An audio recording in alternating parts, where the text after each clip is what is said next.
In a quiet town nestled in the hills of Oregon, two small-time entrepreneurs set out to make a living, one with a heart for people, the other with eyes only for profit. When a dusty old plate in a rundown home catches their attention, their true characters are revealed. What seemed like just another day of trading turns into a test of values, where one choice leads to unexpected fortune and the other to bitter regret. What would you do if you discovered something priceless in the hands of someone who had no idea? In the quaint little town of Silver Pine, Oregon, life moved at a slower pace. Nestled between pine-covered hills and winding roads, it was the kind of place where neighbors knew each other by name, and Sunday farmers' markets were the heart of the community. Despite its charm, Silver Pine was not a place of great wealth. Most residents lived modestly, retirees, craftsmen, young families trying to make ends meet. But for two traveling entrepreneurs, Silver Pine was a goldmine of opportunity, at least in theory. Logan Hart was 33, a former corporate burnout turned small business owner. He now ran a modest mobile store from his vintage food truck turned craft van, selling handmade goods, upcycled furniture, and artisan jewelry. His business wasn't flashy, but it was honest. Logan had learned the hard way that success meant little if it came at the cost of one's integrity. So, he made it his mission to build his business slowly, kindly, and above all, ethically. Derek Miles, on the other hand, had a different approach.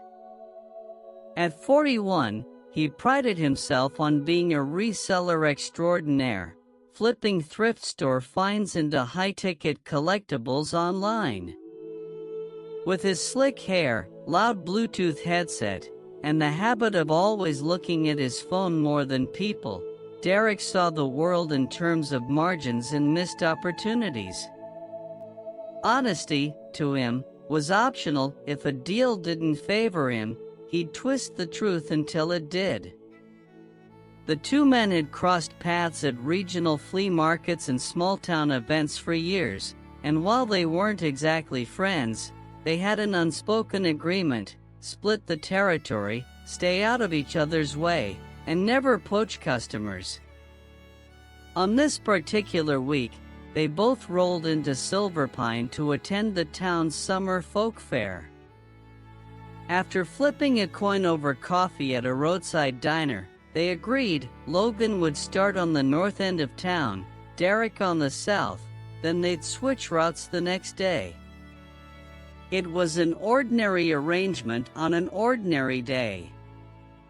But none of them knew that tucked away in a weather-worn little house on Willow Street was something extraordinary, something so rare, it could change someone's life. All it would take was one moment of truth, or deceit. In that house lived Ellie, a bright-eyed 9-year-old with an endless imagination, and her grandmother Martha, who had raised her alone after Ellie's parents passed away. Their home was filled with second-hand items, forgotten trinkets, and dusty shelves. Among them sat an old plate blackened by time and soot that neither Ellie nor Martha had ever given much thought to. But that plate was about to become the center of a story that Silver Pine would never forget. And when Logan and Derek's paths eventually crossed again, it wouldn't just be a test of business acumen. It would be a test of character. It was early afternoon when Derek made his way down Willow Street, a quieter part of town where most homes looked like they'd seen better decades. The sun beat gently against the cracked sidewalks, and the sound of cicadas buzzed faintly in the air. Derek wasn't impressed. To him, this part of Silver Pine felt like a waste of time, too old, too poor, too forgotten. But he'd learned not to underestimate what might be hiding in someone's dusty garage or attic. He was halfway through his checklist of door knocks when he noticed a young girl sitting on the front porch of a faded blue house. She was sketching in a worn notebook, her curly hair pulled back with a red bandana. She looked up hopefully as he passed. "Are you selling things?" she asked. Her voice was polite but eager. "I sure am," Derek replied with practiced charm. "I've got bracelets, pins, a couple cool old coins." "You into jewelry?" The girl Ellie nodded quickly. "It's my birthday in 2 days. I don't want toys or cake. Just a bracelet. Something pretty for me and Grandma." From inside the house, her grandmother's voice called out, "Ellie, don't bother the man." "She's not bothering me," Derek said with a salesman's grin. "In fact, if you've got anything to trade, I might be open." Ellie lit up. "We have this old plate. Grandma says it's too black to be useful, but it's pretty heavy." Derek's interest was piqued. "Let me take a look." Inside, the house was small but neat. On the kitchen table sat a dusty, darkened plate wrapped in an old dish towel. Derek picked it up and turned it over.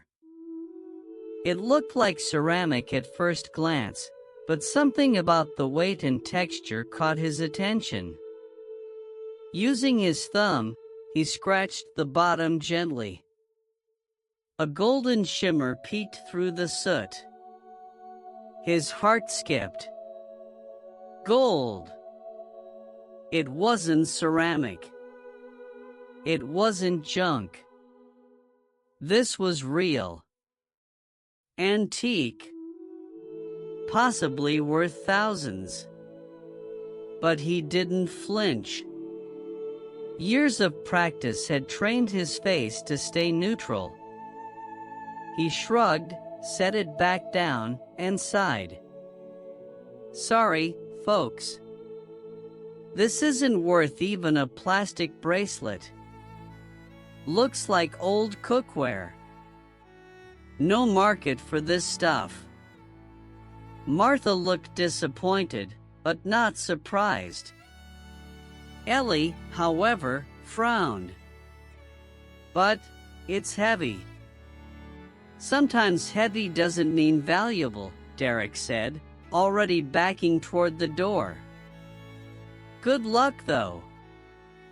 As he stepped outside, his mind was racing. That thing's probably from the early 1900s. Solid gold. Maybe even older. If I play this right, I can come back later and offer $5. They'll jump at it. They don't know what they've got. He smiled to himself. This was the kind of score that could make a week or a month. All he had to do was wait. But what Derek didn't know was that the deal of a lifetime was about to slip right through his fingers. Because just a few blocks away, someone else was finishing his route and heading straight for Willow Street. While Derek was busy crafting his return plan, Logan had just wrapped up his north end route and was cruising slowly down Willow Street. He wasn't in a rush, never was. His van, painted with hand-lettered signs and a few flower decals, carried not just handmade trinkets and recycled crafts, but also a bit of calm wherever it parked. As he passed the faded blue house with the creaky porch, he noticed the little girl sitting outside, now holding what looked like an old plate wrapped in cloth. She stood up when she saw him, eyes wide with a mix of curiosity and hope. "Are you selling things?" she asked again, like a ritual. "Sure am," Logan said, climbing out of the van with a warm smile. "Handmade bracelets, a few wind chimes, some woven wallets, all made with love." "Looking for something special?" Ellie hesitated, then nodded. "It's for my birthday. I wanted a bracelet, but we don't have money." Before Logan could respond, Martha stepped out behind her. "We don't usually trade," she said gently, "but my granddaughter's been talking about that bracelet all morning. Would you be willing to look at something we have? Maybe make a trade?" Logan nodded. "I'm open." Inside, the air was scented faintly with tea and old books. They placed the plate carefully on the table. Logan unwrapped it, and like Derek before him, instantly felt the unusual weight of the object. He turned it over, gently scratched a corner, and saw the unmistakable gleam beneath the soot. He paused. There it was, gold. Solid, heavy, and clearly antique. Logan knew enough to recognize value when he saw it. His breath caught for a moment, not out of greed, but out of respect. This was something truly rare, and he could guess the family had no idea. He looked up at Martha, who was watching his reaction closely. "Do you know what this is?" he asked. "An old plate," she said with a shrug. "Been sitting in a drawer since before Ellie was born." Logan took a deep breath. "Ma'am, I need to be honest with you. This plate, it's not just old. It's probably gold. Real gold. Antique, maybe worth more than anything I have on my van." Martha's eyes widened. "Are you serious?" "I am," Logan said. "I can't afford to pay what it's worth, but if you'd like, I can offer everything I have in my goods, some cash I carry for supplies, and keep just enough for gas money to get home. I won't lie to you about its value. You deserve to know." There was a long silence. Then Martha smiled. "You're a good man. We're not greedy. Take it. Give us what you can. The honesty means more than the money." Logan nodded, humbled. He carefully packed the plate into a cloth-wrapped wooden box and handed Ellie a bracelet, the one she had admired. Her smile alone made the trade worth it. He left quietly, his van now lighter in goods but heavier in spirit. A few minutes later, he paid a ferryman at the old bridge to cross the river out of town, unaware that he was already being chased. By then, Derek had returned and was about to learn the cost of dishonesty.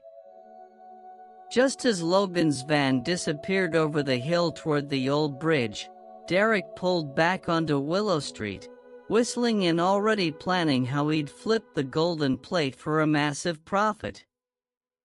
In his mind, it was a done deal. He'd knock on the door, flash a few bucks, toss in a fake compliment, and walk away with a priceless treasure. But as he turned the corner, something stopped him cold. The little girl was sitting on the porch again, but this time she was wearing a delicate bracelet on her wrist, a bracelet she hadn't had before. Beside her, Martha was sipping tea with a calm, satisfied look. The front door was ajar, and for a brief moment, Derek saw the interior of the house was emptier, missing a few dusty pans and a wicker basket he remembered from earlier. His stomach sank. He stepped out of the car, forcing a smile. "Hey there," he said casually. "I've been thinking about that old plate. I might be able to offer you a little something for it after all." Martha turned to him with a knowing expression. "Oh, that's kind of you. But it's already gone." Derek blinked. "Gone?" "We traded it," Ellie said proudly, holding up her bracelet. "To a nice man in a van. He gave us all his things.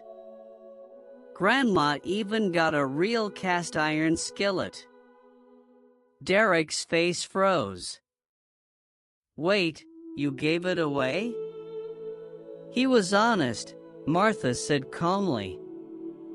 "Told us exactly what the plate was worth. We don't need riches.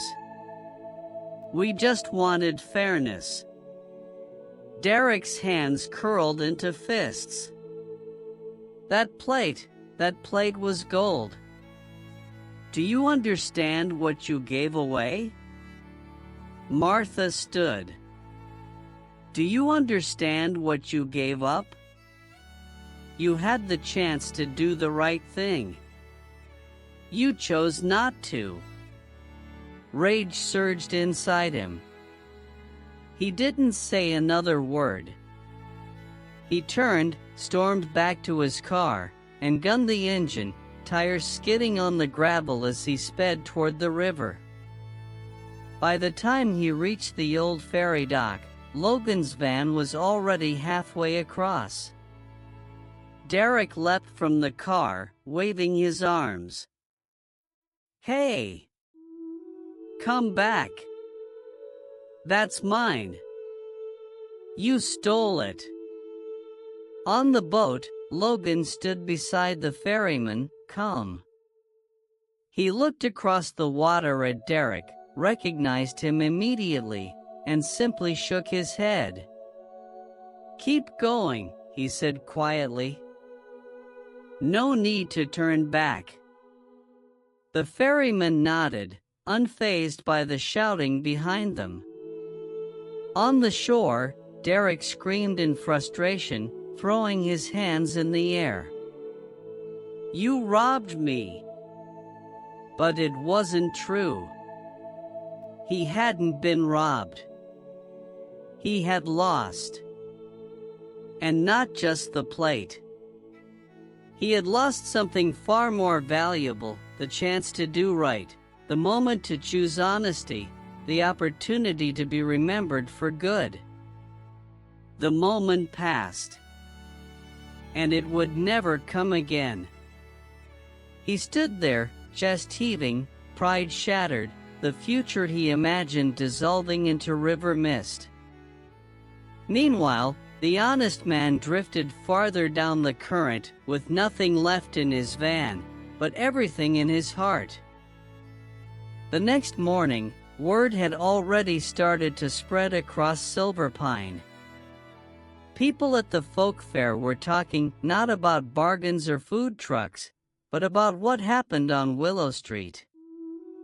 Whispers traveled fast in small towns, and by noon, nearly everyone had heard about the man with the van who gave away all his goods for a single blackened plate, and the other one who had come back raging, cursing, and left town empty-handed. At the cafe near the square, an old woman folded her newspaper and said, "It's about time someone like that Logan fellow showed up, reminds people we still have good ones." Meanwhile, Logan had driven 3 towns over to a friend's antique shop. When the grime was gently cleaned away, the plate revealed a delicate etching of a family crest and a maker's mark. It was confirmed, late 1800s, solid gold, handcrafted in Italy, likely a one-of-a-kind heirloom. Estimated auction value? Upwards of $80,000. Logan didn't celebrate. He didn't shout, or gloat, or call the news. Instead, he drove back to Silver Pine a few days later, not to flaunt the money, but to give something back. He returned to Willow Street, this time not to make a deal, but to knock on the same faded blue door and hand Martha an envelope with a certified appraisal of the plate, along with a check for 10% of what it sold for at auction.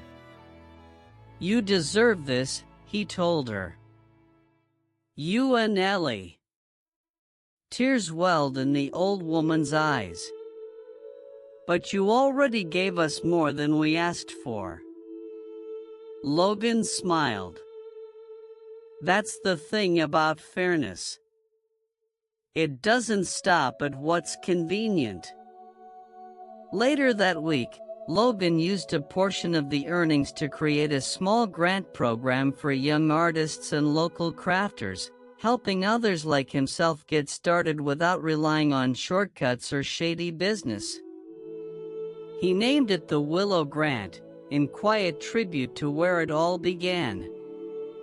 As for Derek, he left Silver Pine that same afternoon in a fury and didn't come back. Online, he ranted about being cheated and losing everything to a fraud, but the truth was harder to face. No one had cheated him but himself. He had chosen greed over honesty. And when the time came to make it right, he had hesitated. That hesitation cost him everything. In the end, it wasn't the plate that defined either man's story. It was the decision each made when they saw its worth. Because real value isn't in what you hold, it's in what you give, and how you give it. It's in the way people remember you when you walk away. And in Silver Pine, they remembered Logan not as the man who found gold, but as the one who chose to share it. Moral of the story: honesty doesn't always pay instantly, but it always pays in full. Maybe not in gold, but in peace, purpose, and the kind of wealth no price tag can touch.